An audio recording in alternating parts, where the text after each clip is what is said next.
எல்லாருக்கும் வணக்கம். கடமையை செய், பலனை எதிர்பார்க்காத.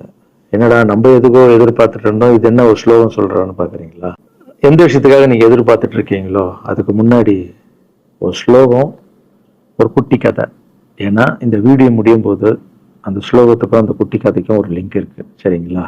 கடமை செய், பலனை எதிர்பார்க்காத, அதான் அந்த ஸ்லோகம். எனக்கு ரொம்ப பிடிச்சது. என்னடா இது, கடமையை செய்ய சொல்றாங்க, பலனை எதிர்பார்க்க வேணான்றாங்கன்னு நிறைய பேருக்கு அந்த ஸ்லோகம்ல ஒரு டவுட் ஒன்று.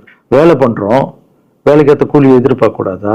இவ்வளவு கஷ்டப்பட்டு உழைக்கிறோம், சம்பளத்தை எதிர்பார்க்க கூடாதா அப்படின்னு.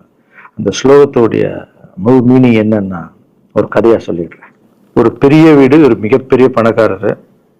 அவரு ரூம் மட்டும் கிளீன் பண்றதுக்கு ரெண்டு ஆட்கள் இருப்பாங்க.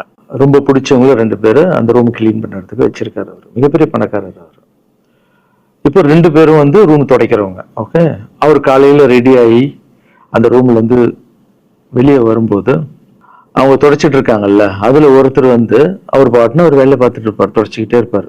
இன்னொருத்தர் இருக்காருல்ல, அவர் போய், சார் உங்க ட்ரெஸ் சூப்பரா இருக்கு சார், சார் நீங்க போட்டுக்கிற கண்ணாடி நல்லா இருக்கு சார், சென்ட் சூப்பரா இருக்கு சார், நல்லா இருக்கு சார், சூப்பரா இருக்கீங்க சார், எனக்கு பேக் கொடுங்க சார் அப்படின்னு வாங்கிட்டு போவார். இன்னொரு ஆளு வணக்கம் சார் சொல்லிட்டு வேலையை மட்டும் பார்த்துட்டு இருப்பாரு.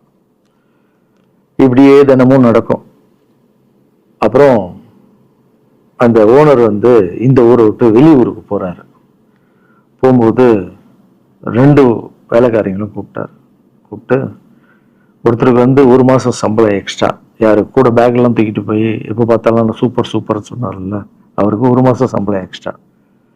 இன்னொரு ஆளுக்கு ஒரு வீடு வாங்கி கொடுத்து அவரை, நீ என் கூடவே வந்துரு, நான் அவர் கூடவே அவரை கூப்பிட்டு போறேன். இவன் ஓடி போய் கேட்டானா, சார் என்ன சார், தினமும் நான் தானே சார் உங்க பேக் எடுத்துருந்தேன், நான் கொடுத்த வேலையை நீ கரெக்டா பண்ணல, நீ ஜால்ரா அடிக்கிறதுலயே இருந்த, எனக்கு இது நல்லா இருக்கு அது நல்லா இருக்குன்னு.